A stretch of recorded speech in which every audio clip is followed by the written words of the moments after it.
This meeting is being recorded.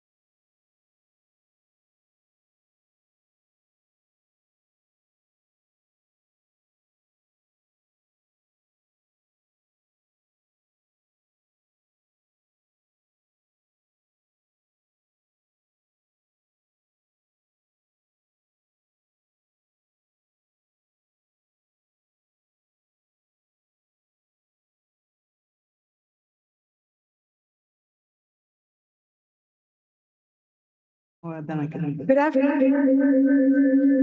Sorry, folks. Okay. You want to turn the recording?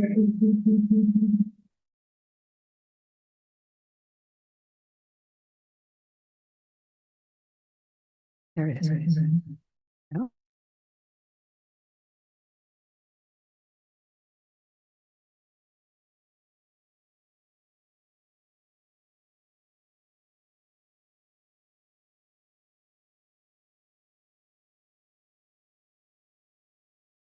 The recording has stopped.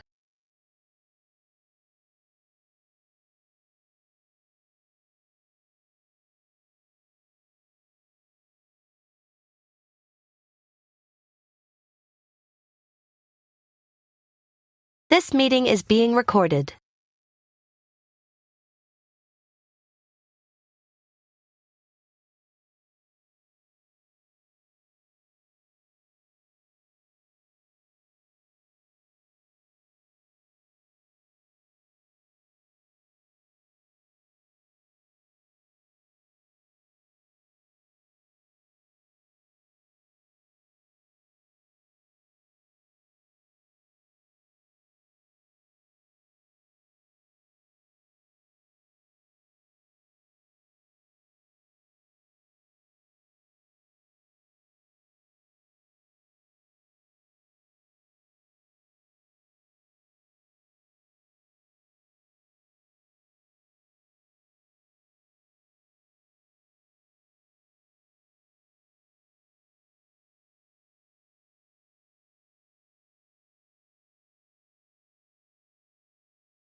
Joanne, we can't hear you.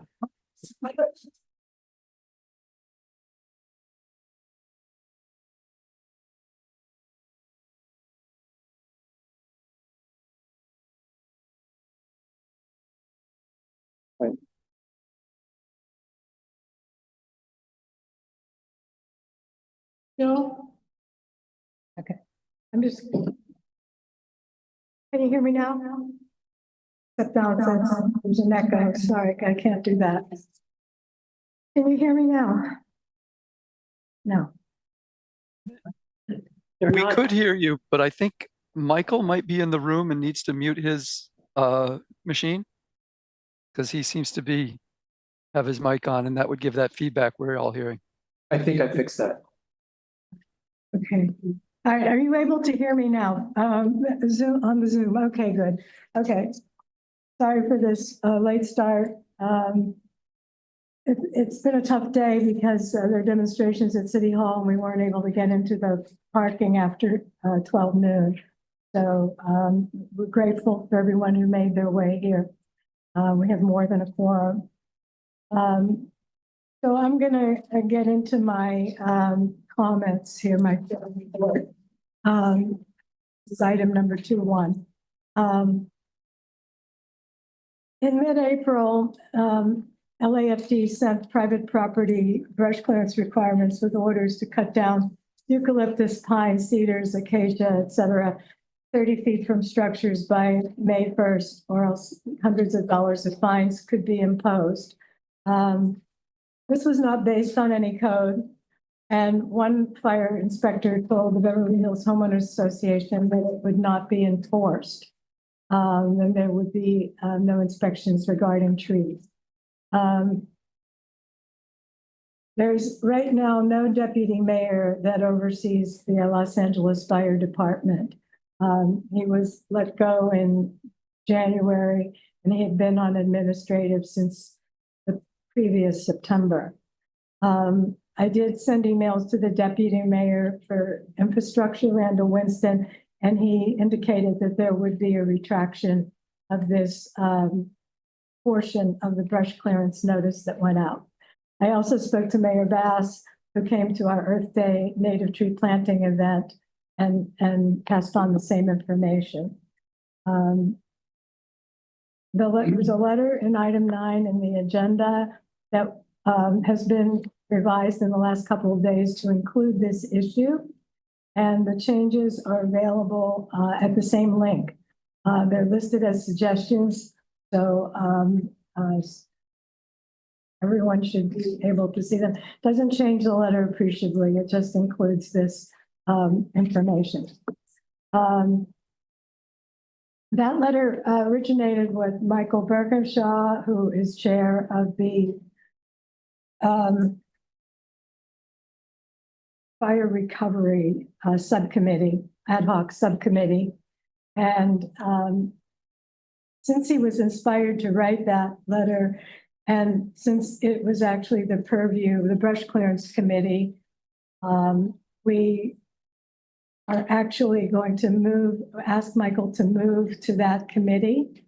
And also, if any of the people that are on that subcommittee that have been active want to move to the brush clearance committee. Right now it consists of Cindy Huback, who is chair, and it consists of 2 other CFAC members, Lynette and Charles. So adding Michael still makes us legal. So there's no Brown Act problem there. And if Diana, Nicole, Wendy, Sue Rosen, Emily Lohren, and Andreas Kemkes would like to move over to that committee, they have been active on the recovery committee, which I assume they have some things to do, but not really having to do with brush clearance. So that letter really should have been the purview of the brush clearance committee. Cindy Huback has gone over the letter and has made some changes, as you can see in the suggestions. And I think we're all happy with it, but we'll be dealing with it later in the agenda. I just want to announce that to the public. So if they want to review the letter before we actually get to it, that would be a good idea. The recovery subcommittee will only deal with fire recovery issues like tree watering over the summer, et cetera. Moving on to number 2 of my list here. Ask you something. I'm kind of so on the order that people received in the burn areas, is the mayor's office going to retract that so they can be informed? It has nothing to do with the burn areas, and that's why it wasn't really the purview of the recovery committee. It really was brush clearance notice that went out to people that live in the fire hazard areas. And that should not have included tree removals because there's no code for those tree removals. But I thought the mayor's office was going to do a retraction. They said they were. We just hadn't seen it yet. So there's nothing stopping people who got it that aren't aware to could keep. Right, I Okay, got two emails from Randall Winston indicating that they were going to retract it. They were going to deal with fire department on it. So the fire department may have put up some resistance. I don't know. Obviously, came to them in the first place. Whether there wasn't funds to put it on the notice, I don't know what the reason was. That was not explained to me. okay. So I have no idea. All I know is that they were working on it. And today's the deadline when the inspections would have started that would have imposed these hundreds of dollars of fines.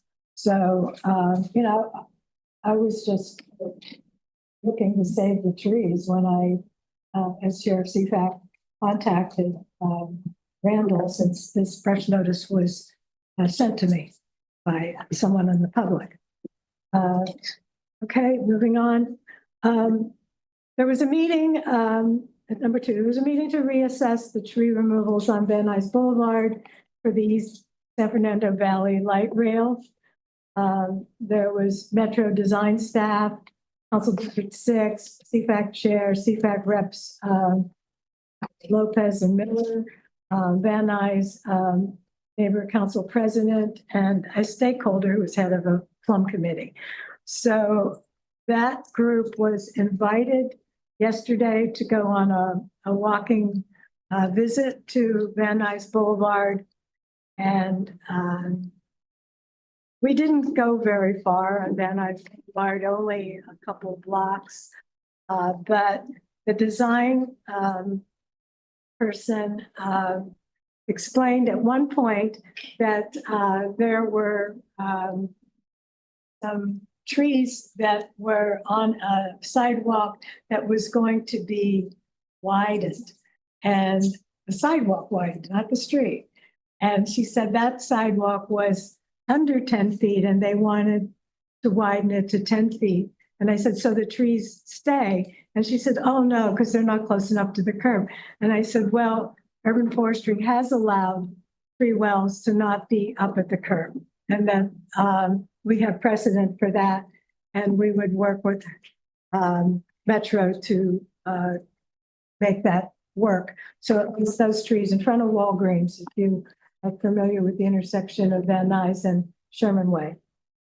So that's the only thing that came of that meeting, because we didn't go very far in the meeting. Okay, moving on. Number 3, we had a Zoom meeting that Charles Miller arranged on behalf of Climate Reality, myself and Kathy Schreiner, president of Van Nuys Neighborhood Council, and the Metro's, not a CAC, it's an advisory committee, but I think it's a CLC. It's a mistake on my agenda. This idea of putting solar cells is not new to Metro. They've actually put them in Rosa Park Station in Wilmington, but not in the street. They also are in the Promenade waterfront in San Pedro. So they haven't been used for streets in LA. And our goal at our next CFAC meeting is to try to introduce these cells to members of the Bureau of Engineering. I'm hoping that I can get the right people to come. Eric Bruins has agreed to come, and he is the liaison for BOE to the new street design manual. And my idea is if we can get these silver cells, which allow a larger tree to be planted in a very small tree well because of the infrastructure that's put in underneath. If we can get this in the manual, even if the city doesn't want to do it, developers would be allowed to do it. And the question is, would DWP and whoever has pipes underneath the gas company, how they would feel about their pipes going through these silver cells. These silver cells are like little columns, and the pipes just go through them. There's no real problem. They can still work on the pipes. These things are made of plastic. There's not really a big challenge with them, and they have been used in streets in other cities. So we're going to try to see if we can facilitate a conversation between BOE and the representatives from those cells. Okay, moving on to number 4. I sent some comments to Jessica Henson, who is collecting information in the parks assessment. And the 3 points that I made to her to emphasize were to increase the planting of native trees and plants. We're doing pretty well with plants, but native trees, they still, I don't think, have reached 50%. Artificial turf replacement, when they replace playing fields, there are some really great natural alternatives that I've actually physically seen that honestly look like artificial turf when you look at them, and they're actually real grass. And there's a place to get these in Tarzana, and we would like to see Rec and Parks utilize these, because once they're planted, they don't have to be replaced the way artificial turf has to be replaced. So it's actually cost effective for the city to do this. And as far as all the other bad things about artificial turf, we shouldn't even have to make that argument. Okay. Did they respond to that? You said, is this a response from? She responded in asking me to the next meeting that she's having. So Okay. I can elaborate more to Okay, more sure. people. That's good. Okay, and that meeting is on May 21st. Oh. And then I also brought up the retraining needed for responsible brush clearance, given the fiasco at Illusion Park and the Children's Arboretum. So in order to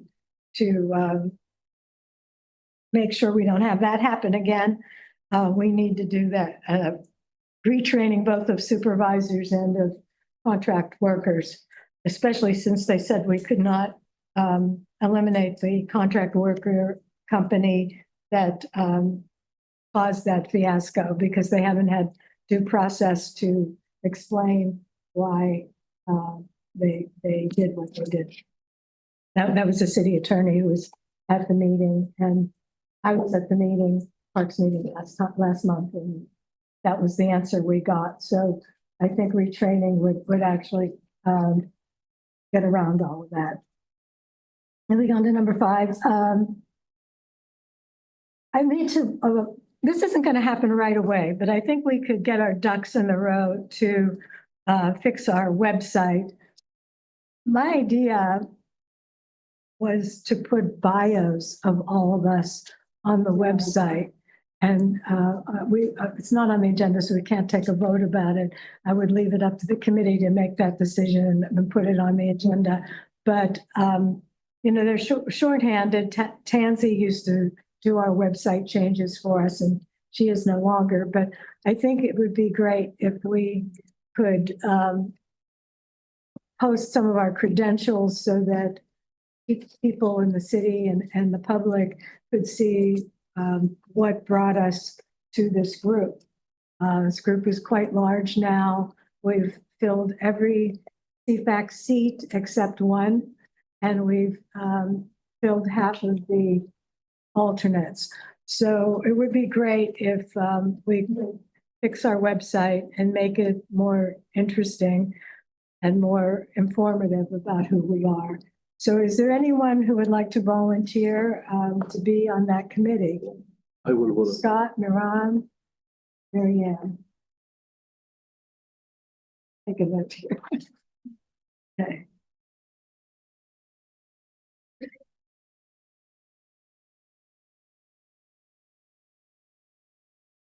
Okay, that'll be an ad hoc subcommittee for now, and we'll see how long it needs to continue. All right, and let's see.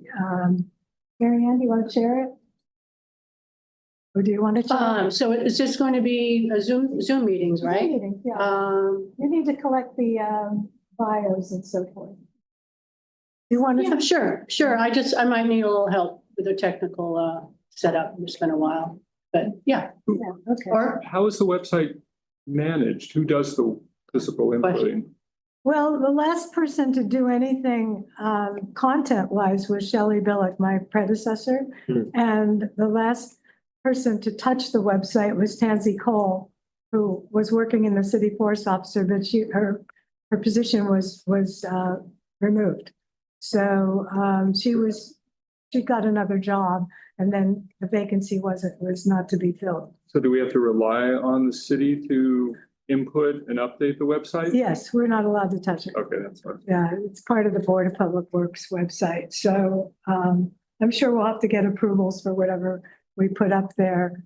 But Rachel found somebody that in the city who said she would be involved, but not until after this budget period. So. Joanne, do you know what is the website hosting service that we use? The I'm sorry? website hosting, the hosting service. It's the board, it's the It's the It's the city. city's website, yeah. Yeah, Good. this is about content. Yeah. This is gonna only be about. we'll have a nice package for Yeah, you won't be able to get involved with how it looks, except to maybe give a little bit of direction. Yeah. But for the most part, it's out of our hands, but we can fix the content. So that would be the point. I mean, right now Lynette posts the minutes there, but she doesn't physically do it. I send it to Send them someone. to someone to The do agenda To someone, and I've updated the agendas. They're current now. This is directed towards Travis, who had pointed out they were a year. Okay, yeah, we try. It's not easy, but we try. Okay, and I will have a report after I go to that May 21st Parks meeting. Okay, the website committee we got. Okay, I mentioned already the upcoming CFAC June meeting. The agenda shows you who's going to be there. Number 7, right now the mayor's budget has proposed to move the city forest office to urban forestry. And that's not a done deal. Don't quote it, but it's possible. Rachel has another suggestion, so we'll see what happens. There are reasons to take it out of the Board of Public Works because of budgetary reasons. So we'll see whether that changes or not. Certainly is convenient to have her across the hall. She is at the budget meetings right now, which is why she isn't here right now, but she was here prior to this meeting. The CAO is evaluating the advisory commissions, of which we are one. So we'll see exactly where we stand at that point. Okay, I have one more thing, number 8, which wasn't on the list there, but and CSA has made a mount pruning flyer. There's a QR code being circulated at this meeting. If anybody wants to find it, they can find it on the NCSA website under trees. And one of the buttons is tree pruning flyer. Mal pruning flyer. Well, I don't know if I call it that. It's a tree pruning flyer. And Tree People also has a really good pruning site that gives a lot of pointers about tree pruning. All this is to tell you that I haven't had much opportunity to get the Mal pruning letters out lately for the past month, I would say. So I'm going to need help with that. I'm hoping that I can elicit one of you to help me with that and show you how I do it and see where that goes. Oh, we could put that on our website too. The Adele. Bad Pruners Awards on the website. Yeah. Yeah, okay, Adele has said she'll help with these letters. That would be great. Okay, all right, so moving on. I'm going to turn this over to Lynette for the minutes. So you all have had a chance to review the minutes. Are there any corrections or additions? I move that we approve the minutes. I would second. All right, all in favor? I can't vote. Okay. Okay, so is it unanimous of the people? It was, yeah. Oh, yeah. Okay, Were there any noes? abstentions? No noes or abstentions? Okay. I'll call it unanimous. Oh, that's great. Okay, we're on to general public comment on non-agenda items. This is number 4. So public, please raise your hand if you want to be recognized. David Card. There's no way to raise your hand. Sorry, I don't mean to interrupt. I'm Audit LA. I would like to raise my hand, but there's no hand raising option. You have me as a panel. And just unmute. Okay, I'm unmuted. Should I go now? Yeah, is this David Card? Is that who- No, that's somebody else. Did somebody else? LA. Audit LA. Do them first. I'll come back. No, that's them. okay. Go. You're fine. Okay, well, actually, it's better if you take them because I think somebody's at my door. Take them and I'll go right after them. Okay, no problem. Is there anybody else that has a public comment? Card. Yes, David. Okay. Hi, David Card here. I'm president of the Palisades Forestry Committee, and I just wanted to say 3 quick things. Number 1 is we finally have a website for our Palisades Forestry Committee. Just went up this week.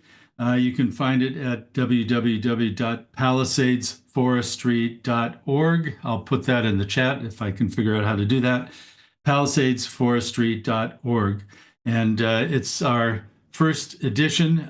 More will be added to it, but we wanted to get the fire-related stuff up as soon as possible.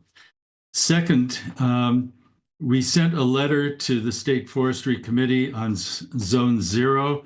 Our committee did, supporting Professor Longcore's letter, and we took a lot of the quotes from that letter and put it in ours. We generally support everything Professor said. And that went also to our community council in the Palisades. They were going to have a special meeting to consider what to do about that. But we would urge them to follow suit. Number 3, PPCC did announce at its meeting a week ago that nobody in the Palisades should be worried about enforcement of any brush clearance notices, and certainly don't cut down any trees because of that notice. There will be other opportunities if they want to cut down trees, and that's something we don't encourage unless it's really necessary. That's all. Thanks. Okay, great. Thank you. Diana ready. asked if, go ahead. I go by Audit LA. I have a couple questions and concerns. The first one is I went to the East Hollywood bid, and I guess it's confusing because they're planting a whole bunch of new trees, which is great. But I was always under the impression that the push is to do California native and drought resistant. Now, they said that they did get these trees approved, but they are drought resistant, but not California native. And so I'm curious, like, where is the official stance on that? If you could help me with that, because I don't want to promote something if it's not really what they're pushing. And because I know they were in the neighborhood council sector. But also I wanted to point out that on Fountain Avenue, there's a tree. It's at the Scientology compound. And it's been like, I believe twice now where there's like a beehive within the tree. And I don't know whether it's this, I believe it's the city, but I don't know if it's that Scientology's prompting where they covered the bees and killed them. And then I think someone opened it up, and then I believe they redid it again. And I don't know whether if my complaint would be against the city or against Scientology or both. But I'm very concerned because with honey production, we desperately need our bees, and I would pass by these bees often, and it was like emotionally traumatizing to see it closed up and knowing and feeling so helpless that, like, I care about bees. I care about little creatures. It's not just the big, fluffy ones. And so I would really like help on what to do about that. And also maybe if they could send maybe a letter to Scientology or the city, whoever did it, to say, you know, like, because they have the money, they could get a beekeeper, bee catcher to catch the bees and relocate them if that's the problem. Okay. So that's, thank you. Yeah, thanks so much. You know, we are not, under the Brown Act, we're not able to answer direct questions like that, but I just put my email in the chat, and just remind me of your questions in an email and I will answer them for you. I just can't do that in this meeting. Okay? And there are also the emails for all the CFAC members are on the website, which is the link for it is at the top of the agenda, and you can contact the CFAC member for your area, and That which would is be- Scott. Yeah. Scott Fejek. So you can look him up for CD13, and you know, he can help you too. So it's not that we don't want to help. We're just under these rules that we didn't make, and so I appreciate that you brought things up. I don't see anybody else. Okay, Oh, that's sorry, it. I have Okay, well, I have a comment or- too, but my hand didn't show me the option to raise. Okay, go ahead. Who is this? Hi. Aaron Marani. Yes. Aaron. Hi. Yes. Good afternoon. Thank you for the time. I just want to echo actually a similar issue that Audit brought up, but it's regarding watering and excessive waste of water on Fountain Avenue. It actually happened for pretty much the whole period of June 2024. And basically, it was a set of commercial sprinklers that had been literally running, the last I checked it, for 24 hours back to back for pretty much the entire month of June. Unpermitted as such. And what was happening is the entire public easement, as well as the one side of the public street, was flooded. I calculated how much water ended up being burned each day. It was approximately 2 full Olympic swimming pools being dumped every day for no reason whatsoever, totally unpermitted. I contacted LADWP. They actually acknowledged that the water was being recklessly wasted by Scientology. In response, what they ended up doing is actually shutting down their online complaint form where the public can submit complaints of reckless waste of water. It happened during the drought season, and I have a formal letter as well as on video. I actually went in August at one of the customer service centers for LDWP to confront them about the issue. They totally snubbed me off, ignored, and I just wanted to bring it up to this board's attention. And I'll leave my email in the chat to follow up with afterwards. Well, actually, why don't you contact Scott, get him on, because he's your rep. So for CD13, and he actually has background at DWP. I'm sorry, we're giggling because we know his bio, and he can probably help you. I mean, that was a serious laugh because he actually used to work for DWP. So that is the perfect person to help you figure this out. Thank you. Okay, thanks so much, that really. So, okay, I'm gonna move to department, or I'm sorry, CFAC oral updates. I want to get to our guests, so 1 minute each. I'm gonna go around the, if you don't have anything, just say CD1. Yes, thank you. Go ahead, Angelique. Good afternoon, everyone. My name is Angelique Perez, and I'm the CFAC rep for Council District 1. So thank you, Joanne, for sharing the MacArthur Park initiative with me and Lynette.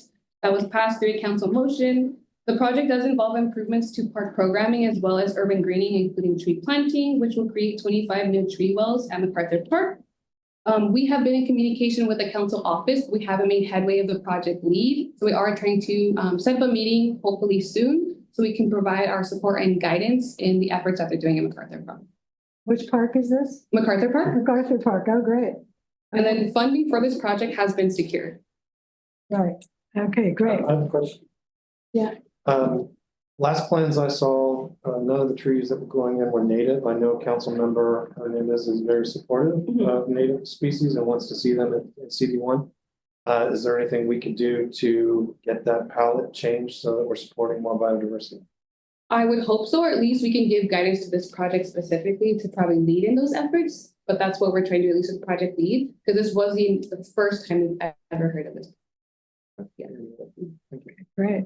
I have a project I wanted to comment on also. Go ahead. So also CD1, this is in Mount Washington. There's 4 small uphill lots that they're on Dove and Quail. They're contiguous. They've been clear cut 3 or 4 times, and the project was put on hold by urban forestry.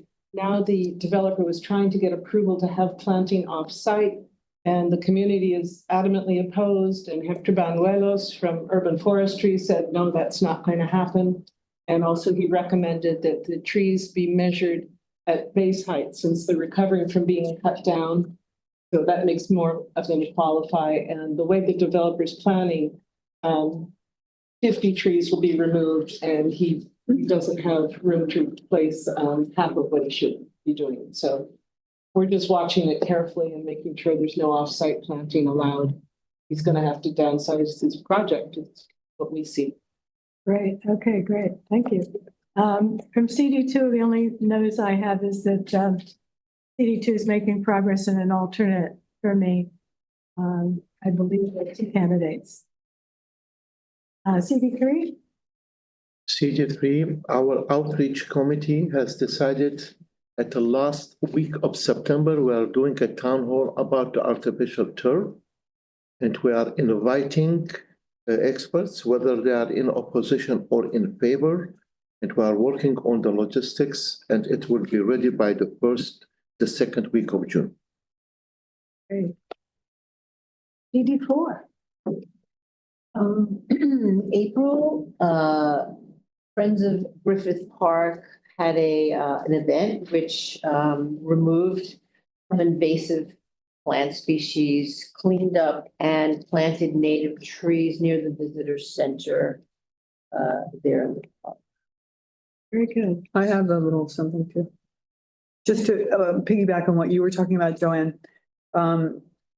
Public Works is reviewing the Ventura Coenga streetscape plans, and they have guidelines, and the guidelines are actually pretty good. They include putting in silvacells. Really? Yeah. And This guy, August, Steurer, wrote this, and I have it. Today, they're meeting today, and the president of the Studio City Neighborhood Council is going and asking them to plant, more trees along the boulevard that are, and he's going to tell them that we have a list of trees to give to the city. And he suggests in here that we should do more natives and more cutouts and bioswales. I mean, it's more along the lines of everything we want to see.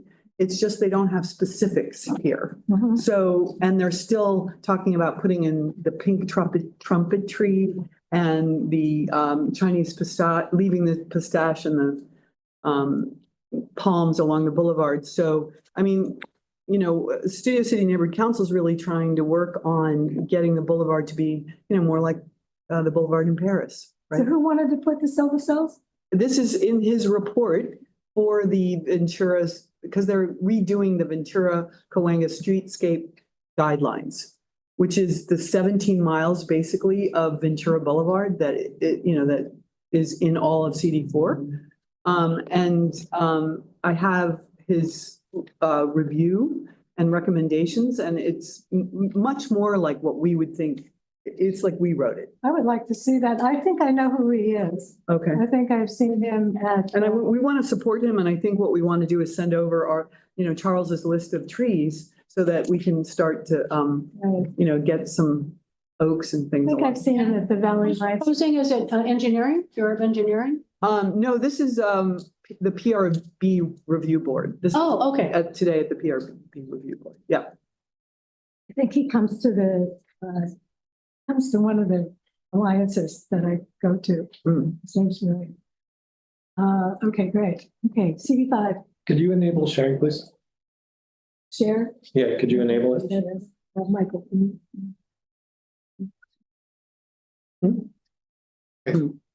Excellent, thank you. Okay, everybody, so this is gonna be a really smash and grab quick version of the thing that we did last Saturday, which was CFAC pilot of native street trees in conjunction with Earth Day. We pulled in partner organizations, including Palms Neighborhood Council, LA Climate Reality, LANCSA. You can see a couple volunteers here planting a red shanks, the very first red shanks planted as a street tree in the history of the city, to my knowledge. I couldn't find any record whatsoever of ever being planted before, and that actually applies to multiple species in this project. It did rain a lot in the morning, and people still came out. LANCSA was giving away air purifiers. One of the things we did is we put labels on each one of the plants. And I have been walking by every day, kind of checking on things since then. And I am noticing pedestrians walking by every single time and stopping and looking and reading the plants. So I think this is a really cool thing we should do on the pilot projects going forward, because people have had a tremendous interest in, finding out about what we have done. Here's an example of a leaf, just a nice photo. There's some of our volunteers planting. Here's one of the McDonald oaks, another species that has never been used as a street tree until our project. It's beautiful. It is a lovely tree. They were staked, by the way. They are staked. This was during the rain. We did the staking later in the day, just so you guys All know. the trees are staked. Everyone is staked. That's correct. Here is a Santa Cruz ironwood going in. Here is a side project that we did as well, which was a native landscaping raised planter connected to one of the buildings. We put in 100 native plants, 35 species there, in addition to the over 20 street trees and 12 native species that we put in that project. And that apartment building provided the water, so That's correct. That was their bonus for that. Here is neighborhood, Van Nuys Neighborhood Council President Kathy Schreiner, who I believe is on the call, coming and talking to us. And Mayor Bass did later in the day when it cleared up. She came by and said hello to everybody and talked to us and listened to our project. The yellow hat is Palms Neighborhood Council President Kay Hartman. And here is Joanne, along with Lisa Hart, the Executive Director of LANCSA. And there's Kitty Yaroslawski. I'm sorry, that one's small, but it was given to me on a phone. So it came through in a low res. Here's one cool thing. I took this one this morning. Guess what? We already have a hummingbird in one of the Santa Cruz ironwoods. So that just for reference, that egg is a little bit smaller than a jelly bean. We're talking. Oh, that's so good. So kind of cool there. So we planted, as I mentioned, over 20 native trees. 12 species, most of which have never been used as street trees. In addition to the landscaping plants, we also put some landscaping plants at Palms Middle School. Just for reference, so you guys know, this project cost about $3 grand. 1,000 came from Palms Neighborhood Council, 1,000 came from LA Climate Reality Project, $250 came from LANCSA, and the rest came from personal contributions. So these aren't free to do. We want to do more of them. But it does take some work, and it takes champions. And of course, that's not even including all the volunteer effort. But I want to thank everybody who came and thank everybody for supporting this. We now have, the opportunity to put the proof in the pudding with these projects. And I'm really excited to see them going forward. And thanks all of you for supporting us. And Verdon Venice is out in full force. That's right. Okay. I should have recognized them. I apologize. Yeah. Who's doing the maintenance for the trees? So we have put together a list of about 30 volunteers from the community, and I've organized them into 7 teams, and each team is responsible for a handful of trees, and they're watering them twice a month for our 3 to 5 year establishment period. I'll be supervising this. I also created like an online database, so they go in and they mark each month twice a month when they do the watering. So we have the records of all this to provide to the city so that we're following their guidelines in terms of watering. And we've also staked all the trees. I'll be doing pruning. I'll be doing health checks on the trees every couple of months because I'm very vested in making sure this works. So yeah, thank you for that question. I was standing by the watering sign up and people were joyous as they were signing up. They really wanted to do it. Yes. Is it possible for you to take some of those pictures and send a little narrative to the PRB review board? Sure. Because I think that would. You have the address, the email? I'll get it to you. Sure. Okay. This street had a commercial dental and building, apartments and single family homes, and they all came out. It was even the dental office. There was just joy on that street. 6. We don't have 6, 7, 8. We don't have a 9, 10. Nothing, Teresa. Okay. 11, 12. I don't want to go just briefly. There's we've talked about this before, a pipeline project, water pipeline project in our community in Chatsworth, going through Chatsworth Park North. It hasn't been approved yet by City Council, but it was approved by Rec and Parks with a categorical exemption, and it's about a mile long. And it is not proposing removal of, there's probably 56 huge heritage, like big, really big, mature protected trees, sycamores and oaks. They're going to trench. And I believe we're trying to encourage them, we, meaning myself and other community members, to tunnel versus trench. And if there's anyone who has knowledge about tunneling or trenching, if they could reach out to me, I'd really appreciate it, because the tunneling, they're going to do a portion of it as tunneling, but I would like to see the whole thing tunneled, because it just goes along a whole line of trees, and it's in a sports field. And I just think the tunneling, and I kind of got this from Rec and Parks rep who met us at the site, is the least risky way to go, but I don't know for sure. So before I put anything together to MWD, I just want to make sure I'm well versed on tunneling and trenching. That's the idea, is to save the trees. The idea is to do the least risky approach, not the least costly. I don't care. I mean, I think my feeling is they're doing the least costly, and I would like the least risky. But yeah.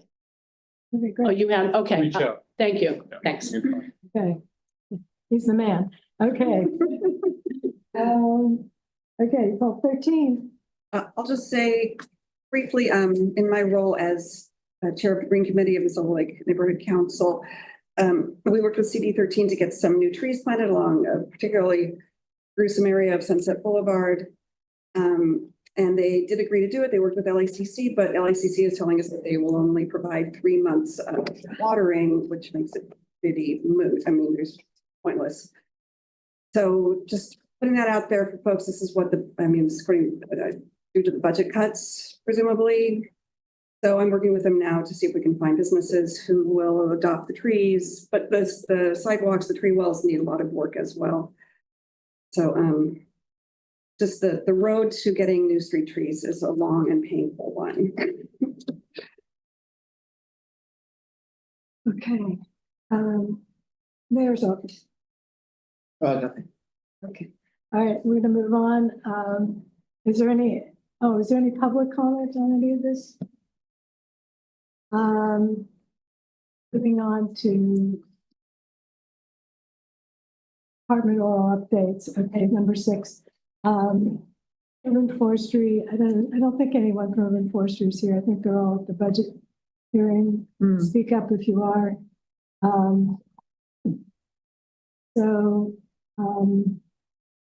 I have been in touch with Hector on the replanting of the trees from the vandalism that took place on Easter Sunday. And I've been in touch with Anna Tabuena-Reddy also. I don't have any answers. I've been trying to lobby for native trees there. And I was in touch with Baron Thomas also. Did we get a final count on how many trees were cut? No, I was hoping to get that. I asked for a report for this meeting, but they did not prepare one. I think they were busy getting ready for the budget. So, yeah. And how they calculated the $374,000 fine? I mean, the cost, they calculated the cost of 8 trees as at $374,000. So I really want to see that breakdown. And if there's something that fits well into our potential updated tree ordinance. Where did you see that? On, I don't know, Channel 5 News, on the day or the day after, there was like 3 times of whoever spoke, I think, I'm sorry, I don't know who it was, but that was a quote. Well, I will say that on Tuesday, the Board of Police Commissioners had a meeting and I went down to speak to talk about police supporting enforcement on the weekends when UFD is not available. And I mentioned that there is a literal value to trees. I didn't say what it was because I didn't know. So that's when I noticed the next day, when a couple of days later, when the police department did their press conference, they mentioned that they had gotten that number from street services. Okay. So I don't know if that included the future watering, you know, for the establishment of the trees. I mean, I really don't know. I was hoping to get an answer also. Yeah, it was too. I sent emails, but I didn't get it. I had a feeling I wouldn't, but, and Rec and Parks, you know, they're aiming to get a bond issue. So that's why this parks assessment information is important. But we need to be sure that they're on the right track, that this bond money doesn't all go to rec and not to, you know, the natural part of the parks. So I've been pretty noisy about that. Okay. Rachel's not here. I've been thinking about asking her to move the protected tree ordinance ahead of the UFMP. Obviously, we're not taking any votes on that today, but it's just something I'm thinking about. You can tell me your opinions of that. But I just see that so much PTO stuff goes on where they don't consider a tree protected because it was planted. And big trees are going out because they say, well, it's not protected. And our suggestion was to make those trees protected as well. Just because they're planted doesn't mean they shouldn't be protected. Okay. City Plants is checking with LA Conservation Corps for a visit to the Commonwealth Nursery Press in June.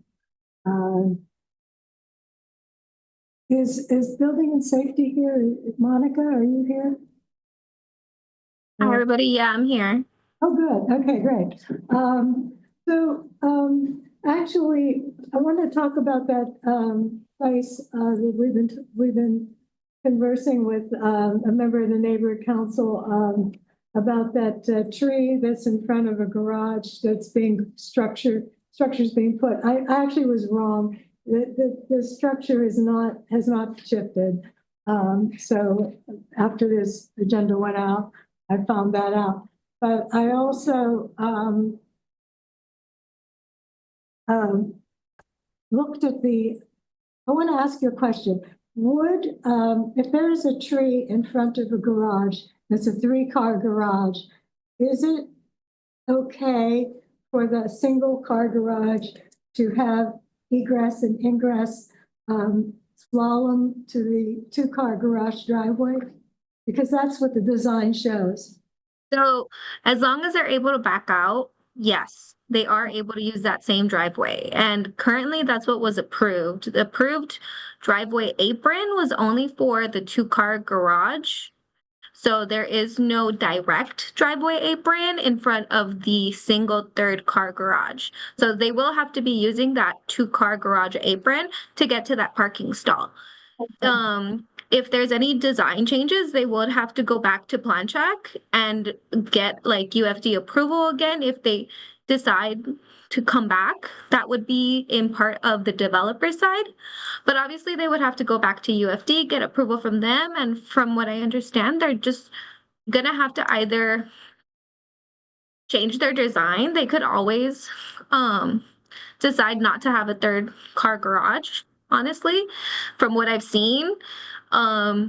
the third car garage would not be strictly required. So if they do decide to come back for that reason, they can. But again, it's not something that needs to be evaluated because as approved, they're going to be using the 2-car garage apron to get into that stall. Sorry to interrupt. They actually did apply for a tree removal permit late in the game. Right, I don't know because that would be on UFD side, Yeah, and we don't get involved with the tree removal permits. No, I understand, but I'm just saying to add to that is that instead of doing it in the beginning when you were, when they submitted the plan with tree being retained, and of course UFD wouldn't get involved then, but they now are changing their mind. So it's not been approved yet. I mean, it's so I just wanted to put this out in the open. There's no, no one's pointing any fingers here. We're just looking at the process here. No, of course. And yeah, we do try to regularly check how the car will back out. But yes, in this case, they redesigned the driveway apron not to like interact with the tree. So okay. Yeah, okay, all right, we'll be on it. The neighbor who's on the neighbor council planning and land use committee is talking to urban forestry about it, and we'll see what happens. It may get denied because it wasn't originally asked for. Okay, thank you. Okay, BOE, we'll hope to have it our next meeting. Michelle Levy, are you here? I'm here. You're there. You're in person. Oh my God, you're hiding behind Lynette. Great. Okay, you need to get to a microphone. Oh, okay. Can you all hear me? I can speak loudly. They may not be able to. I don't think the people on Zoom can hear you. So, Okay. Hi, everyone. It's great to be back here at CFAC, and I'm joined by Dorothy Chan and Denai Zaire, who's here virtually from our team.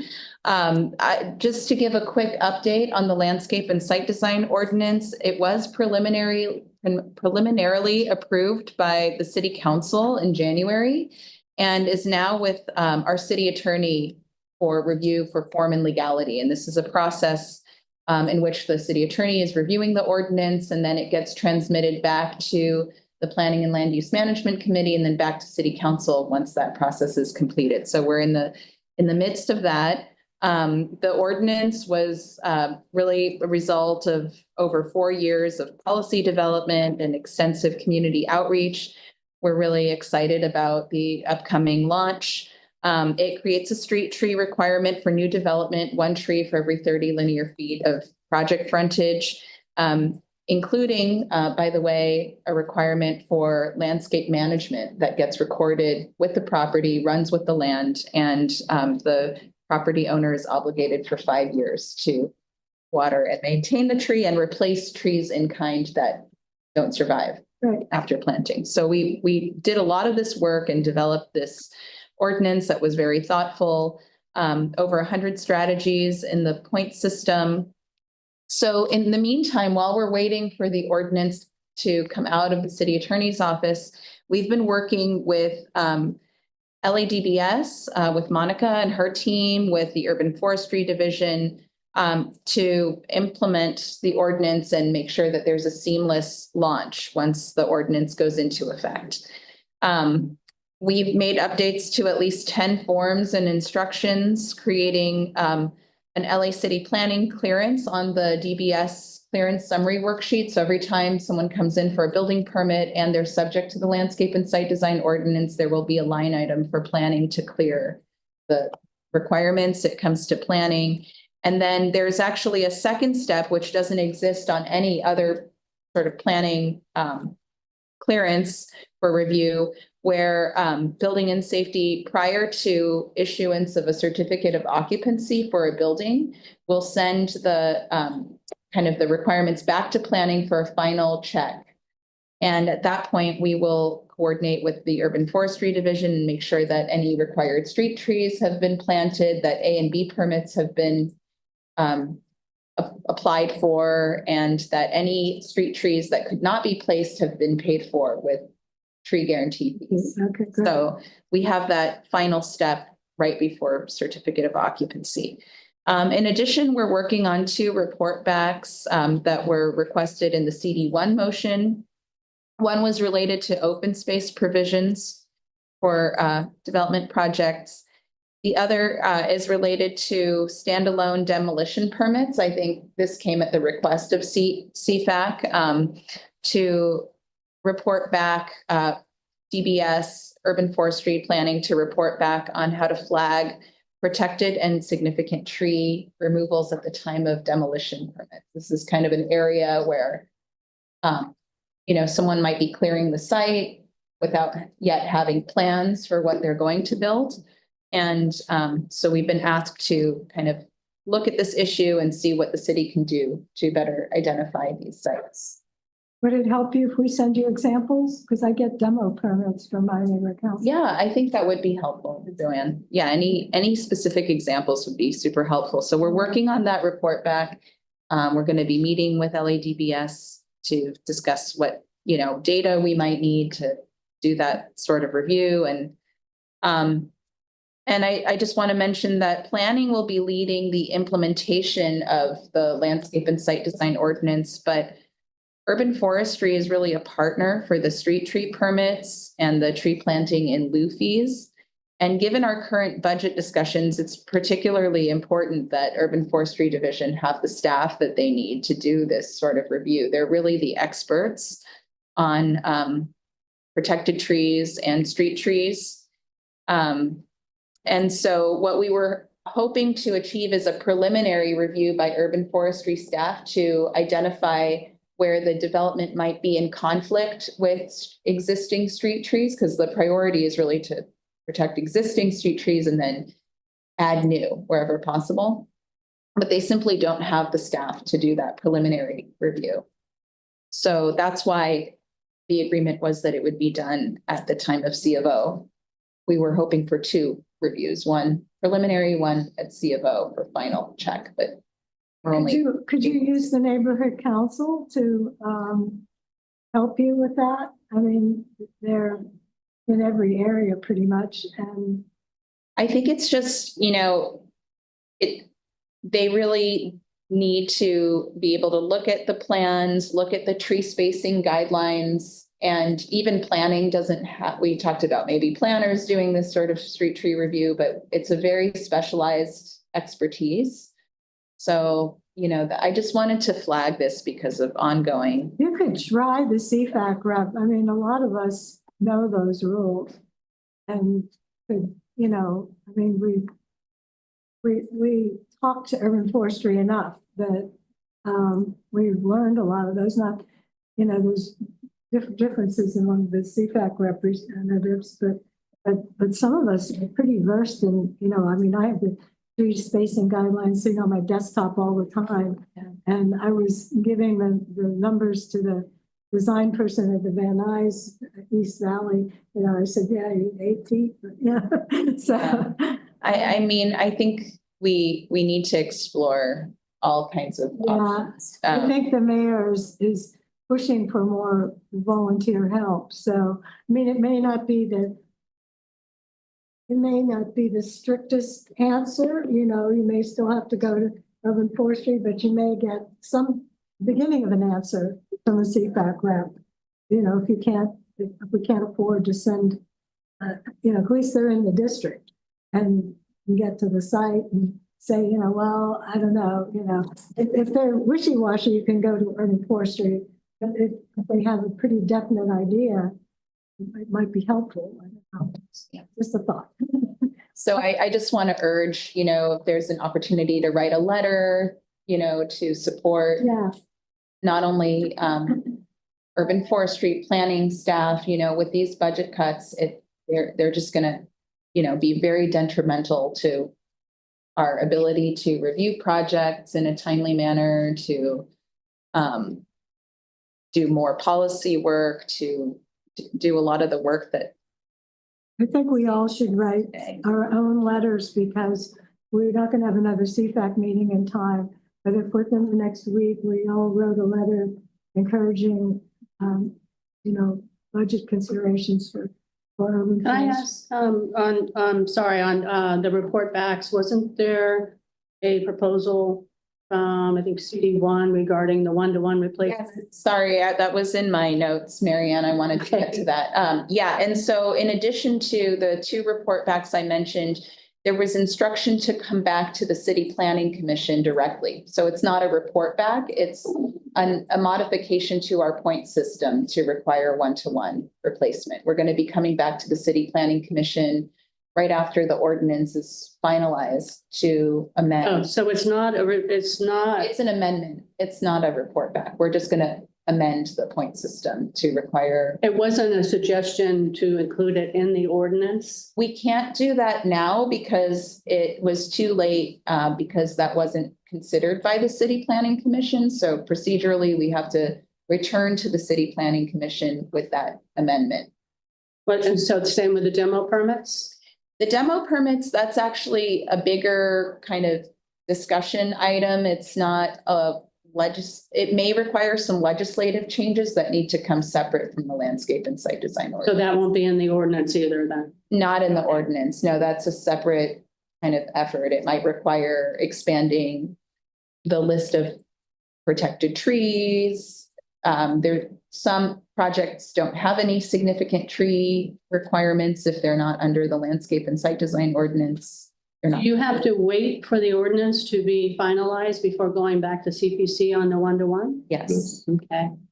And just one other question on the double check with city planning before the C of O is issued. How do they verify that the trees have been planted?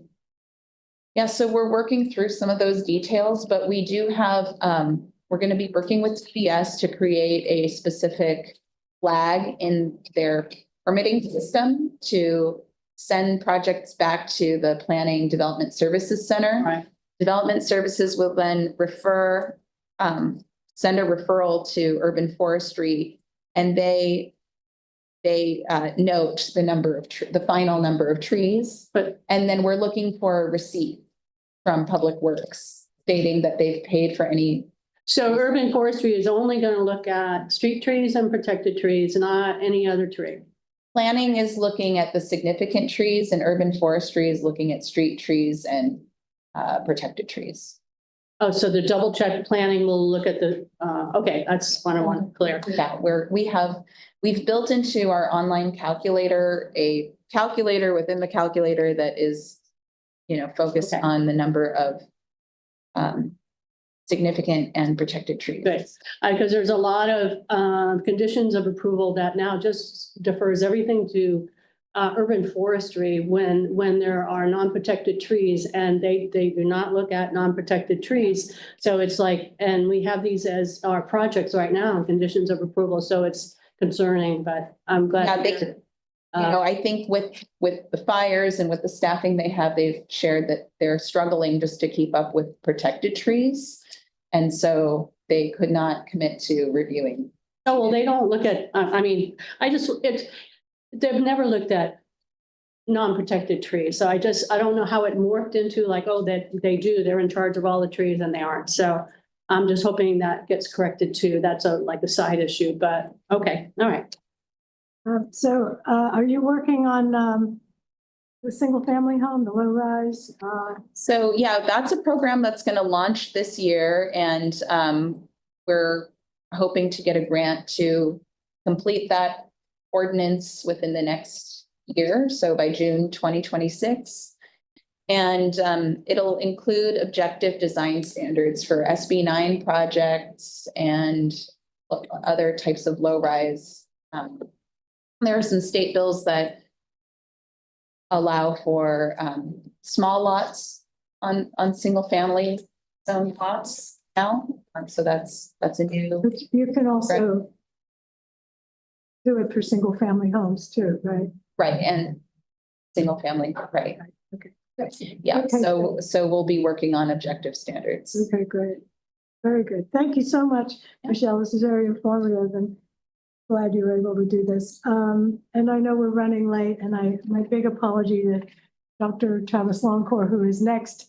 And I want to introduce him. Dr. Longcore is a environmental scientist and ecologist, and he is an adjunct professor at UCLA Institute of the Environment and Sustainability and science director of the Urban Wildlands Group. And he's going to do a Q&A for us on questions we might have about brush clearance. So want to test your mic there, Travis? Yeah, it should be broadcasting, I would hope. You're good. I'm going to launch with the first question, and then I'm going to be quiet and let everybody else ask questions. I have a problem with how the fire department and many city officials call vegetation fuel. And I just would like to have your comment on that terminology and whether we should be trying to retire it. Well, that is the battle of the words, right? Yeah, for sure. So, I mean, I think it illustrates the difference between people who take sort of an ecological approach to the science around structure, survival, and fires, and people who come out of the more traditional fire science world, where they do literally see vegetation as fuel, and oftentimes don't see it any different than any other quote unquote fuel, to, I think, the detriment of the quality of the science that gets done. And so I'll give you one example of that, which is a recently published paper purporting to show that hedges are dangerous within 5 feet of structures because they can burn in such a way that light the structures on fire. And so the way that the quote unquote fire science or fire engineering folks went about this is not to look at hedges, but to build an artificial hedge out of a frame of metal, and then go cut branches off of hedges in the surrounding area, let them dry so that they had the moisture level of hay, then weave them into the metal hedge, and then light that on fire, and claim to show that that's what a hedge has in terms of risk for a building in a fire situation. So they had about 8% moisture in there, when a live chaparral at its driest has 60% moisture by dry weight, and irrigated vegetation that's near a structure can have between 120 to 300% moisture by dry weight. So that's the difference between people who think of vegetation as fuel and run their experiments to demonstrate that it's fuel, versus people who look at the way plants actually grow in the environment and recognize the role that moisture, live moisture, has in their consideration. So yeah, I think there's a lot of good reasons to make that distinction. Great, thank you. All right, who else? Marianne. On the same subject, just thinking about Department of Forestry and whoever enforces brush clearance. When they go to a property, are they going to be able to determine how well irrigated these shrubs are? I mean, what is a method that inspectors would use to get a sense of what the moisture content is? Yeah, I think the standard that's always been used is dead and dying, and a knowledge about the attributes of certain species of vegetation that have accumulation of dead material in them. But that's not what's being proposed right now at the state level. The Zone 0 draft regulation that's in between workshops right now at the Board of Forestry and Fire Protections would eliminate any sort of discretion and require the removal of all vegetation within 5 feet of structures, and the removal down to 2 feet height of anything that's growing between 5 and 10 feet of structures, with some purported exceptions for existing trees that would likely result in a substantial loss of those trees based on additional setbacks from roof lines, et cetera, that are being required. So inspectors can do this, and they have historically done that by giving them the discretion to talk to people about what they've got around their structure. But that is not the level of nuance that's currently being proposed through the rulemaking for AB 3074. I was listening to that meeting in horror, the Department of Forestry meeting. So yeah, I was very glad you were there. What a nightmare day. I have a question. I don't know if I fully understand this, but there's on your letter, which is fantastic. It reads, because this is from the exception for existing trees in zone 0 is flawed and should be improved. Yep. There's a sentence there that says, because a threat from trees is the accumulation of leaf litter, the draft rule should not, I'm wondering if not's a correct word. So the draft rule should not increase the distance tree limbs need to be kept away from roofs and ridgelines 10 feet. Shouldn't it, was that a mistake or is that? No, because the current standard is that branches be kept 5 feet from roofs and 10 feet from chimneys. That really should be adequate as long as the other portion that's in the proposed rule is followed, because the zone 0 rule does say that roofs have to be kept clear and gutters have to be clear of leaf litter, needles, etc. And that is the key issue with trees that are adjacent to and over structures, is the accumulation of leaf litter that can be ignited by embers. It's generally almost exclusively not the tree itself that gets ignited, but the dead leaves that are accumulated. Thank you. So the 5 feet that I wasn't aware of, that's the current rule. Okay. Yeah, the current rule is 5, and they want to take that to 10. And of course, then they want it 10 feet above the ridge line of the adjacent structure. And that begs the question, which ridge line, which structure? Is it your neighbor's structure? Right. What if you're multi-family 3-story that's now in a very high fire hazard zone, and you can't grow a tree that's taller than your structure, and now you have to cut down all of your trees because you don't meet their Platonic ideal of what the fuel modification applies to? It's my assessment that they're basing this on like an acre parcel in the Sierra foothills and not on the new areas that are in our very high zones that go across some of the most dense population areas in the city of Los Angeles. Questions? Thank you so much for being here. Your letter was amazing, and it's just astounding to me that the issues that you raised are not being considered by the advisory board, by the working group. And I wonder if you could just do some table setting maybe for the general public, people who aren't familiar with what this is all about, what Zone 0 is, why it's being considered, and why it really isn't applicable or shouldn't be applied to Los Angeles and areas like ours, and why the board is moving in this direction. Okay, so to summarize where we are, there's 2 interlocking sets of regulations that are enabled by law that are set by the Board of Forestry and Fire Protection. And one is the definition of the fire hazard severity zones as moderate, high, and very high on a statewide level. And those historically have left the ones that are under the authority of a local agency, as in the city of Los Angeles, are called local responsibility areas. And we had a significant role in defining those. Now the state is defining them for us, and we have to adopt them. And we can't go lower than what the state has said. So for example, and maybe I can share a map here so that everybody knows what we're talking about. This was an article in the LA Times.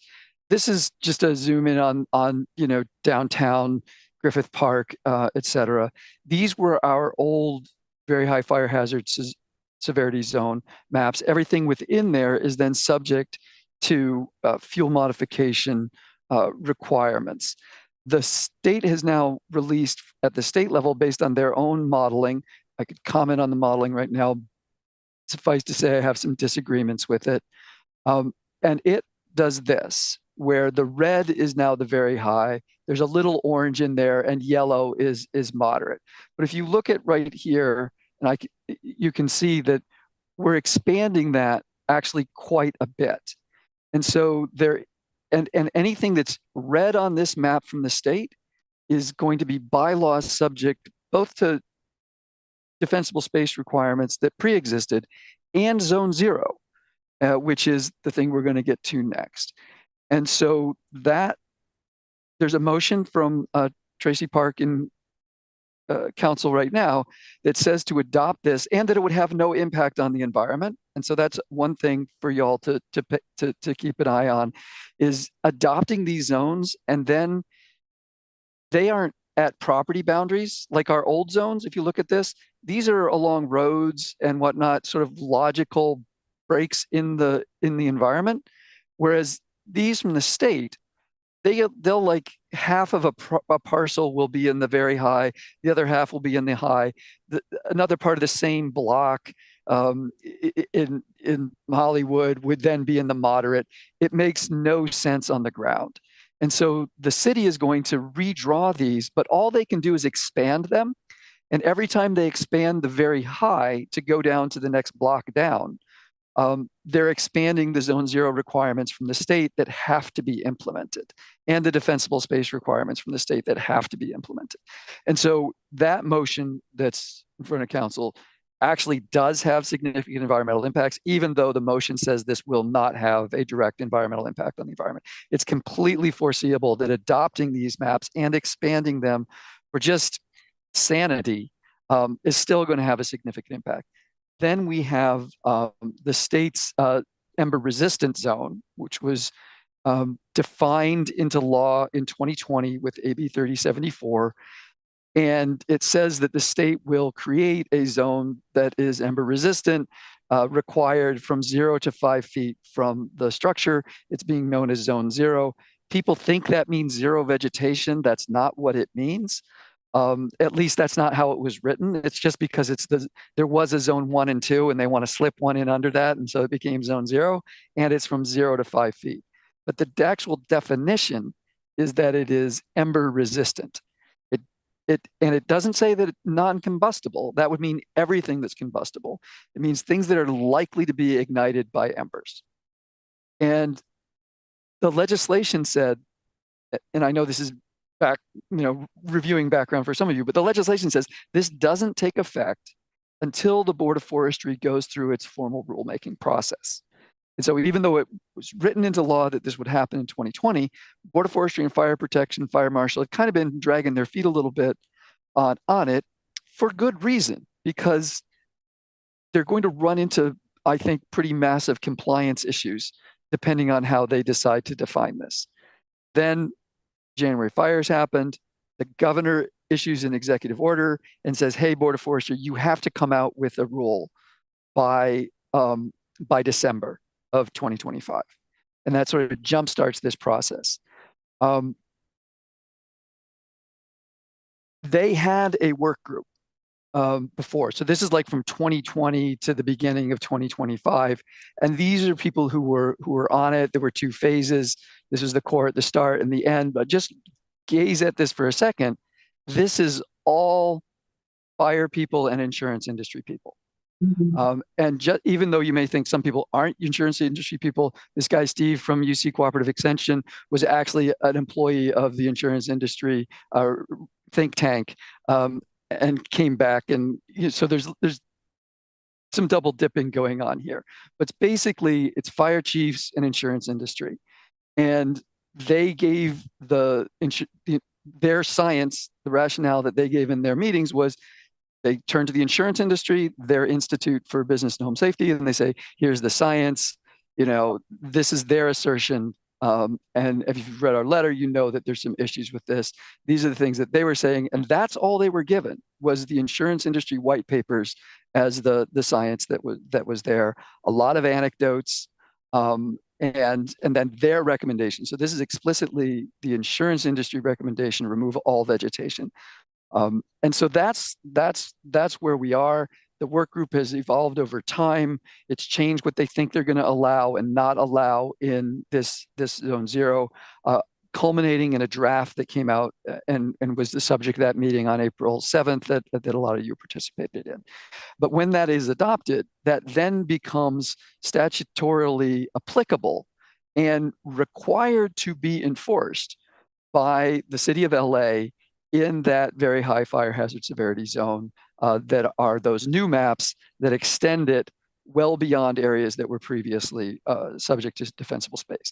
And so it's the combination of those two, the state adoption of zone 1, the state expansion of the zones, the city's then expansion of those zones further for practical purposes of enforcement.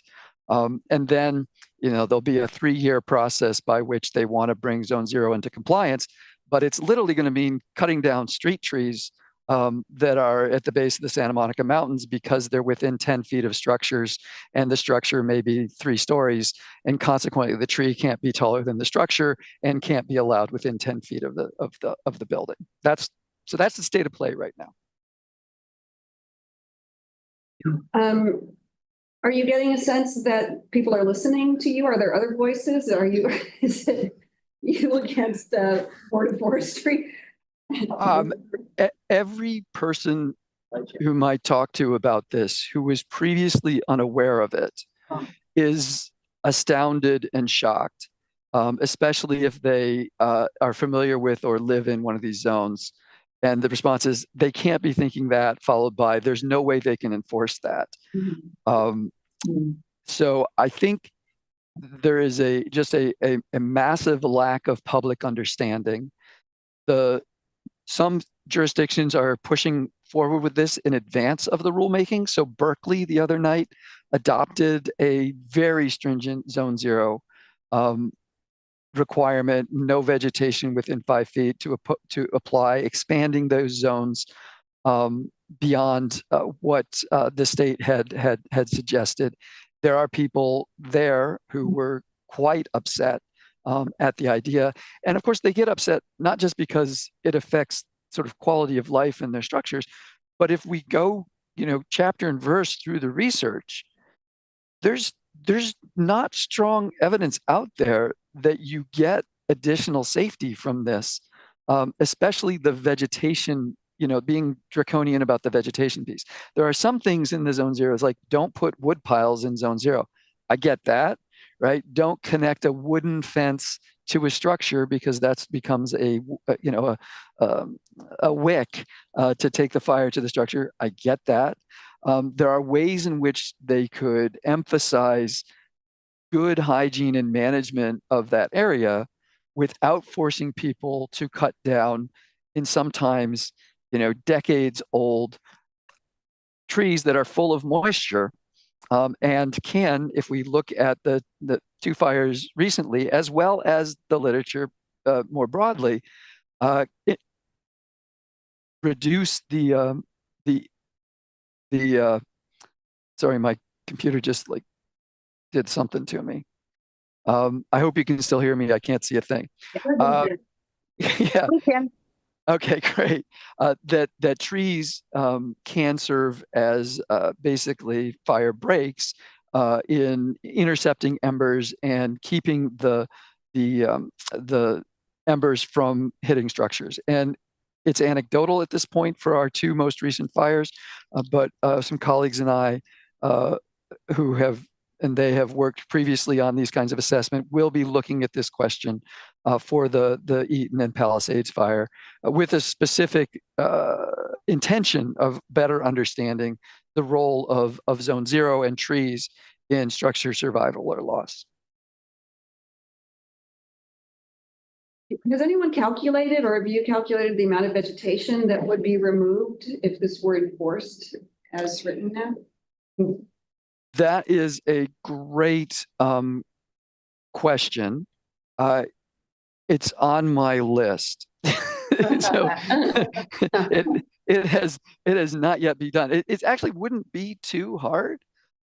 Just need to sit down and do it. As long as you have very high resolution maps of urban trees, we have high resolution footprints of structures, and you could do a pretty quick back of the envelope. But then, of course, the damage would extend beyond just those 5 feet, because removing things where the stem is in those 5 feet or those 10 feet would have impacts on canopy that goes beyond that. But you certainly could do a rough cut of that, but it, to my knowledge, hasn't been done yet.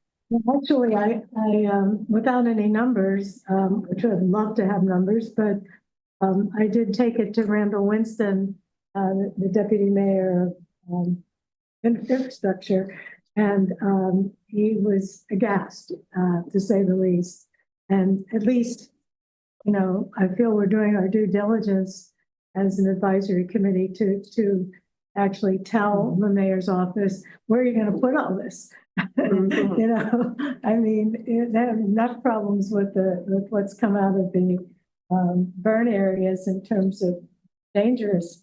But this is also dangerous in its own way, because you're now creating stacks of dead wood and dry brush. I mean, dead. Right. Where are you going to put that? I mean, this could create, you know, the bonfire to end Los Angeles. I mean, this is a lot of, anyway. So I that point has been, you know, made as best I could. And yeah, and the other one that's on your agenda here today is the proposal from John Lee and Tracy Park to require the MRCA to clear its land 700 feet from structures. And I think it may be linked on the agenda, and you have a letter on it. But I cannot emphasize strongly enough that there is no scientific support for vegetation management, which need not be complete clearance beyond really 100 feet. City of LA is already 200 feet. 700 feet is just an invitation to convert hillsides to grasslands and to cause them to erode down into neighborhoods in debris flows. It is the most scientifically tone deaf motion I have really kind of ever seen.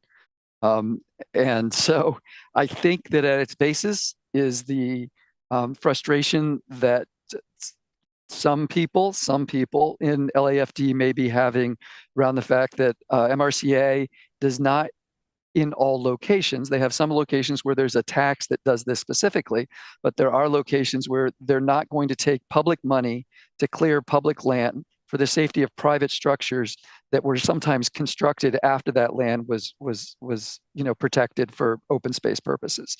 They do offer right of entry and allow people to do the management, but unless there's a specific taxing setup that gets the funding to do that, they just don't have the money, and they're not going to spend public open space money to protect private structures on private property. Rather, they will let the people with those structures onto their land to do that clearance. So I think that's probably what's going on there underneath the 700 feet, kind of flag that's being waved. But everyone needs to understand the science supports vegetation management within 100 feet of structures. And even then, and there's direct quotes from the studies that it does not need to be scorched earth. It doesn't need to be moonscaped. It simply needs to be reducing that total biomass by about 40% when you're out in a true wildland, which we're going to reach pretty easily in the urban area. Thank you. We do have other things on the agenda, and just want to say you were right. The fire department was behind that motion that was told to us by Lee's office. So we'll be moving on to that. But thank you so much, Travis. Thank you. Long overdue to have you here, and we really appreciate your time. This is really an important issue, and we're all going to have to stay on it. So thank you so much. Ask before you go what we can do, or members of the public can do. Sure. Well, let me just say two things. First, I started doing urban forestry work in 2000. And some of the first studies trying to quantify the benefits of trees in neighborhoods. And the size of the community who care about this and are out there doing things, and the increased ecological sophistication of the community that cares about this is really night and day and something that we should celebrate. And so thank you, everyone who's engaged in doing this. We've grown, massively, even though we may be not everywhere yet. It's really encouraging to see. And that's the answer also to what you can do. I think at this point, letting the Board of Forestry hear from you, there is on their website an email address that you can submit comments to specifically on Zone Zero. And the more people who hear that, the better, because they're sitting in a room in Sacramento doing this. Second is letting the people who are going to be blamed for this policy know that they're going to get blamed for this and they need to engage, which means our LA City Council members, because what's going to happen is state will adopt it, LAFD will have to enforce it. They will go out to people who are not even aware maybe that they're now in a zone and be told they have to cut down their camellias and rose bushes. And they're going to then complain to their council members. And there's a lot of districts that's going to be impacted by this. And they need to know now that their future, or maybe the future of the person who holds their seat after them, is going to be full of people who are astounded by what LAFD is doing to them, when really it was the Board of Forestry this summer that did it to them. So they need to be engaged in that process now.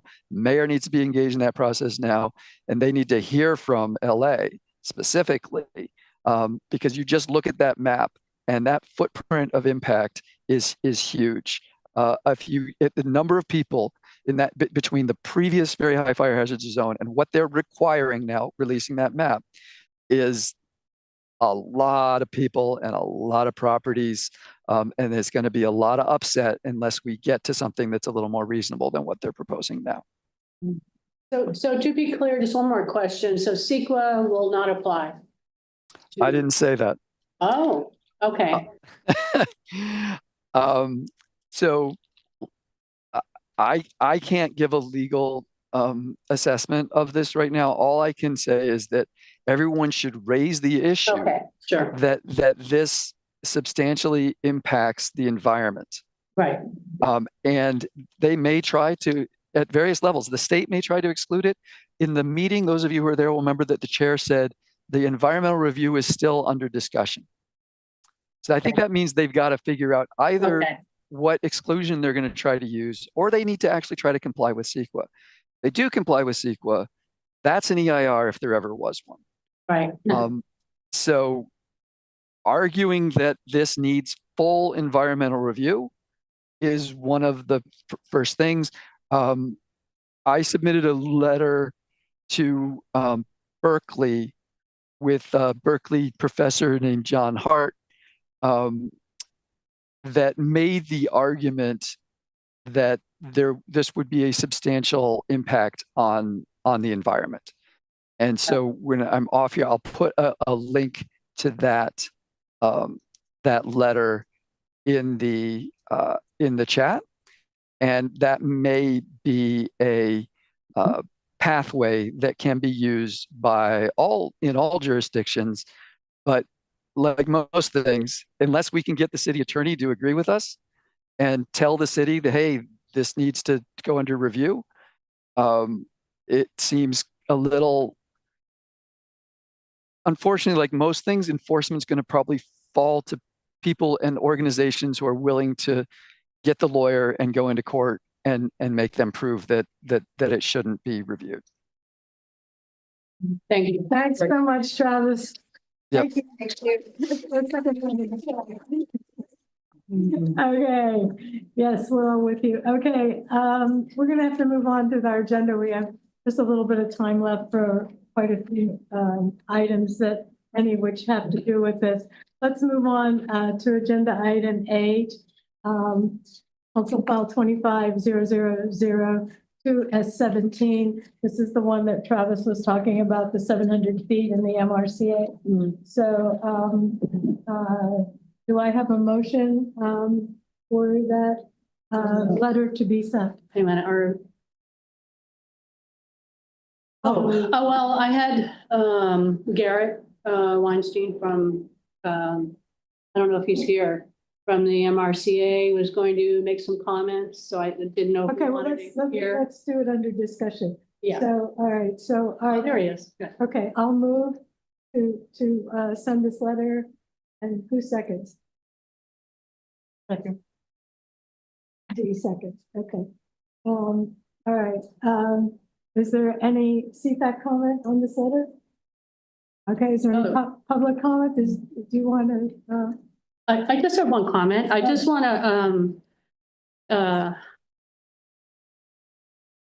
item number 8. Oh, this is the one that Lisa did, right? Okay, no comment. It's perfect. I'm getting confused with the 700-foot clearance. Oh, this is it. Yeah, this is it. This is the letter. Oh. This is endorsing, we can't change the letter because. Oh, okay, sure. We have something particular that we could add, I guess, but I wrote this letter with Lisa Hart and Stephanie Bartram. Stephanie wrote the first draft. Right. I did the second draft and Lisa did the third. I mean, I totally agree. It's a great letter. I just, my thought on this is there a, is there a distance that would, maybe Garrett can help with this. Is there a distance that would be reasonable on MRCA land, and we'll discuss it later. Instead of just saying no to the outright no. Garrett, do you want to? That's all. I was just keeping an open mind. Do you want to comment? This is the time. Sure, I can comment. Thank you for the opportunity. So I'm Garrett Weinstein and I work for the MRCA. And we're largely actually entirely in agreement with the previous comments of Dr. Longcore and with the content of the Neighborhood Council Sustainability Alliance letter.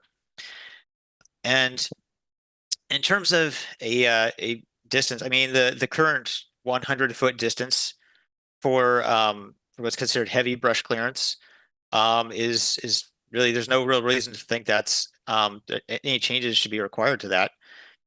I know that the city and counties also have a requirement for light brush clearance in many cases out to another 100 feet out to that 200-foot zone. And again, we're not looking for any changes to that. In terms of we're in support of what's supported by the science, and right now that really seems to be the hardening of homes themselves to fire in the immediate vicinity, rather than these extreme kind of knee-jerk reactions to cut everything down within 700 feet.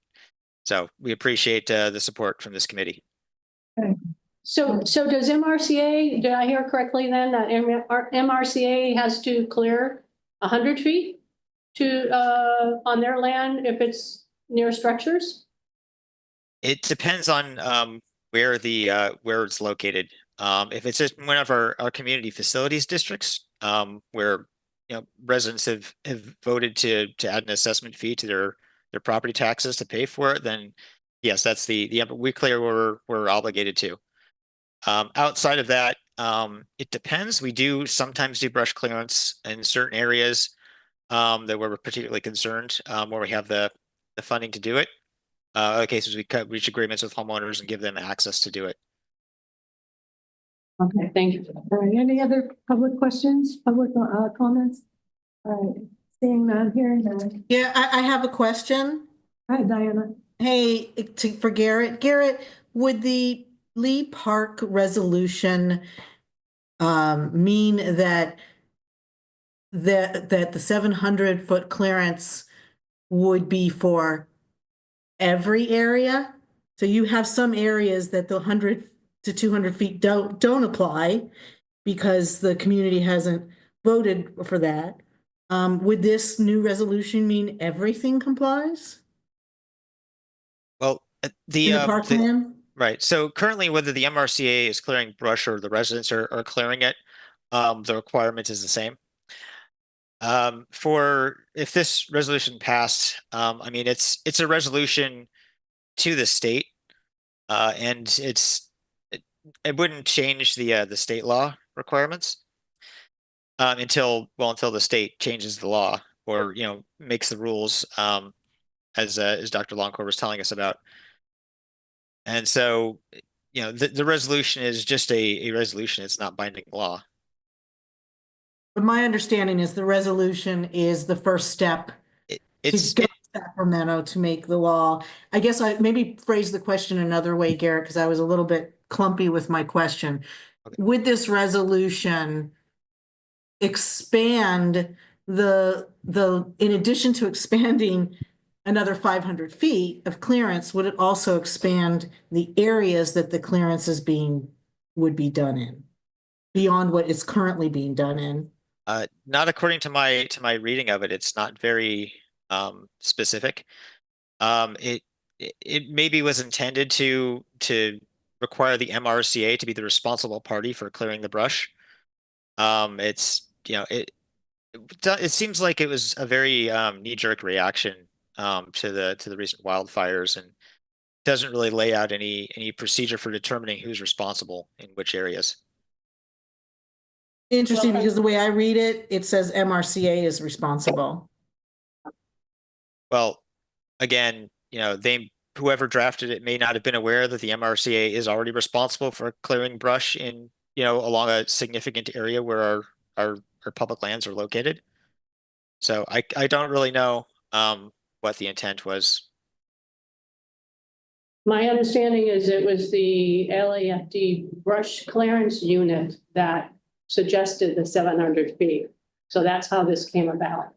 Yeah. And I don't know, Yes, and actually that, I think I've heard it pretty close to the horse's mouth that's what happened at LAFD. Go on, Travis has his hand up. Travis, go ahead. Yeah. So since this came out of Councilmember Lee's office, my guess is it's somebody out in the valley where there are properties that aren't within those community service districts that have the assessments that pay for the MRCA to do the clearance, and that they want to actually force the MRCA to do the clearance on public dime without paying for it. We in the Santa Monica Mountains already pay for it on our property taxes, and the MRCA comes and does the clearance on their properties. I think that this, as written, is asking that the state change its law so that the state does the clearance and does it to 700 feet, and that the 700 feet applies everywhere except where an LA fire department chief says that it doesn't need to apply.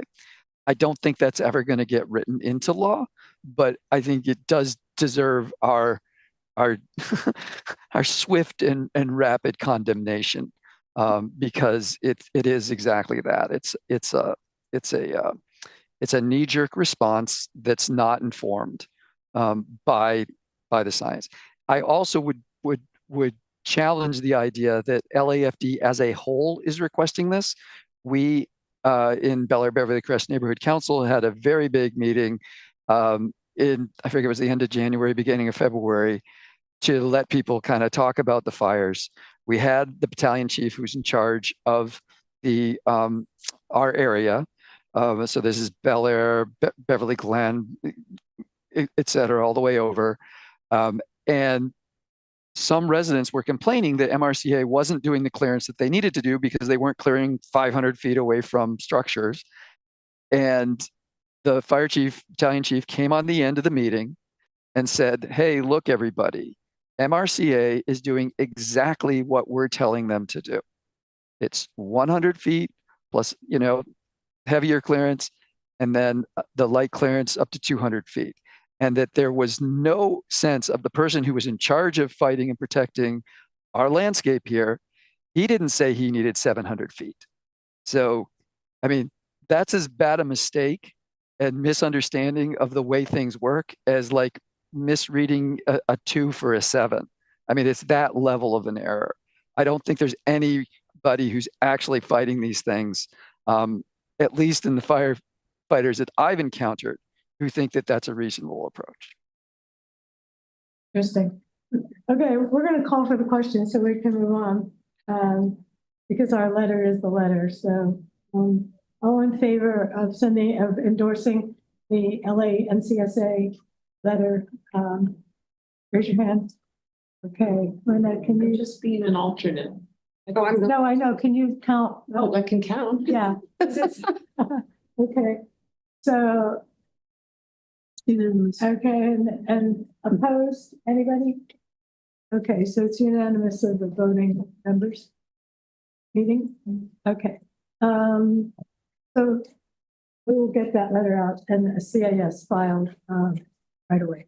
Okay, 9, the fire recovery ad hoc committee report. Michael, do you have anything to add besides the great start on that letter that you did? No, nothing to add on the letter. Okay, good. Michael was inspired to do this letter. It kind of came under the purview of the brush committee, but we went ahead and used that letter to start. Cindy and I did some work on it, mostly Cindy, and I've had great compliments on that letter. Really I just good. want to indicate that, and so I move that we send this letter to City Council and the mayor. Who will give me a second? Here. Charles? I second. Okay, Charles.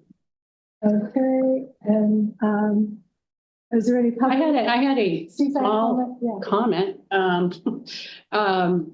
Environmental justice. It's a great letter, so it's no problem here, but with their last sentence, did you mean and justice or environmental justice? Or does it matter? Who cares? Never mind. Never mind. Let's move on. I think Lynette liked that line. Huh? I did. Lynette liked The last that line, yeah. Okay, she told me. That's all. Okay, all right. Yeah, I do have a comment. So this is a great letter. We have a list of things here. What's the follow through on this? I mean, who are we going to be following through with to ensure? That's a great question. Sure, yeah. That's a great question, and we are not we just all following need to contact our council people because they are the ones that are going to get the complaints when they don't get involved, especially at the state level. So I have an appointment for May 30th with my council member, and I'm going to be talking about this very issue because I tried to explain it to this policy person, and I think she glazed over. So I need to go directly to this area. And I suggest everyone try to, after these budget hearings, to get, I know it's May 12th is the state's supposed deadline, but we do need to get to our council people to understand what the problem is here. And will the mayor be CC'd on this or? Yes. Okay. Yes, and the deputy mayors. Okay. So is there any public comment on this? Okay, hearing none. Can I just say one quick thing? Sorry, I'm not using my hand. Yeah, go ahead, Diana. Joanne, I'm kind of in a weird spot. I just want to go back to the Berkeley letter that's in the chat, both in a PDF and a link that Travis provided, and this issue of categorical exemption. I want to encourage, because I don't think it made it in these letters, I want to encourage everyone, if you're speaking or writing yourself to council member, to the Board of Forestry, et cetera, to your representatives, that it's important that we put that in the record, in the files, but that we do say that it's just simply outrageous for the government to take the position that this is not going to cause a significant adverse impact on the environment, a policy like this. And so absolutely, if anything would require an environmental impact report, this would. Okay. Is there something that we could include in the letter then? Does someone want to make an amendment to put that in the letter? I'd like to make an amendment that we add a small paragraph about environmental impact and the procedure. Is there a second to that? I second. Then we should vote on it again. Yeah, you should vote on the amendment. Okay, we can do that. Okay. Okay with that. Okay, we have to vote on the amendment. Okay, all in favor of the amendment, raise your hand. And are those opposed? None, okay. So that's unanimous, and now we have to vote on the letter. Okay, all in favor of the letter? Raise your hand. Opposed? Okay, none. Okay. Unanimous. Okay, good. So we'll get that out. Okay, thank you. And so number 10. Okay, Cindy, do you have any further comments on? Oh, yeah, right. So the brush clearance, the flyer that went out, I guess everybody knows that it contains some misleading, incorrect information requiring, as Joanne said, requiring the removal of certain trees within 30 feet of structures. That's not the rule. So we are trying to get the word out. I wrote a post for our neighborhood council, social media. Maybe we can share that around to people, Joanne, so people can also do that. I'm trying to reach LAFD. I was on hold when I picked up Scott for an hour and a half, trying to get through to them to get confirmation from anyone beyond the one inspector who has said that these rules are not going to be enforced. I tried their media office. They wouldn't talk to me. They didn't seem to know anything about it. So if anybody knows how to reach anybody at LAFD, it really would be good to talk to them directly. So let Joanne know, let me know. Because the enforcement is starting today. Trees could be coming down now. And no one is telling the public that this is unnecessary. They shouldn't be removing these trees. Also, incidentally, in the zone 1, the flyer says to remove all potentially flammable material within 5 feet. So they were essentially saying clear to zone 0 specifications. Now it doesn't say no material, but it's getting pretty close to that. So the flyer is misleading and excessive. So we want to let people know that they don't need to be following these rules. It's preemptive of what the state is considering, and that's what they jumped the gun, basically. They have. Yeah. And can I ask, so the chief, you reached out to I left a message at the fire marshal's line. I called the brush clearance number that's on the flyer. I called the media relations person who said, I can't talk to you. And that's as far as I mean, I'd go straight to the top and CC the mayor, because they were supposed to do a retraction letter on this. And, you know, yeah, I can post a strongly worded email, you know, I just, so. Well, I think a number to call, or who would you call? I would do it an email. I would put it in writing and explain, you know, that you have not gotten any response at all. That is why I'm contacting you, because it's an urgent matter and the mayor's office is aware of it, and there's supposed to be a retraction letter, and people, you know, I just, we need to have, you know, some clarity and urgency to inform homeowners not to be clearing out their properties. Yeah. I will continue to. And by the way, I had the same problem with LAFD, just a total full loop. So when I went to the chief, I was a Valley Bureau chief. I didn't go, you know, the city, but he delegated it. It went to someone else, and it took like months and months and never got resolved. So it wasn't as urgent as this. Otherwise, I would have pushed. I will, as soon as we get out of here, I will continue trying. Great, Cindy. There's a phone number 323 ending in 5671. Do you have a question, a comment? I'm here. Who is it? This is Silva. Silva? Oh, you have something? Yes. Yes, I have something to contribute. Go ahead. In the terms, okay, what I want to say is the reason why Berkeley is so intent on this is that they had a huge fire, which did a lot of damage, which was maybe 20 years ago. And the reason why that fire was so destructive was because they had ignored the dead eucalyptus trees that were killed by a frost. And they ignored clearing those dead trees out. and then they had a wind, and then they had a fire. It wasn't like living green, succulent trees that caused that fire. It was dead trees on the hillsides that they chose to ignore. Thank you. Good point. Just a little history for you. Yeah, thank you so guys. much. Good. Okay, we're going to move on to item 11. I see no other comments. So we have a fire break sign-on letter that Charles Miller brought to us. Charles, do you want to make the motion? So moved. Is there a second to sign on to this? Second, when? When? Okay.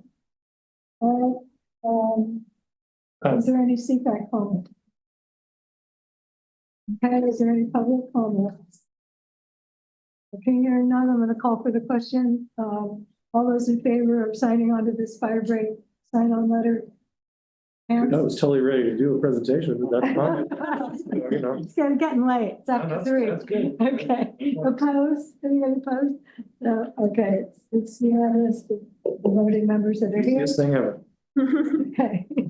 All right. Picture, by the way. We got 2 more items here. Okay. Item 12, the DTLA street tree attack. So this is a motion to support the penalties in Council File 250441 with an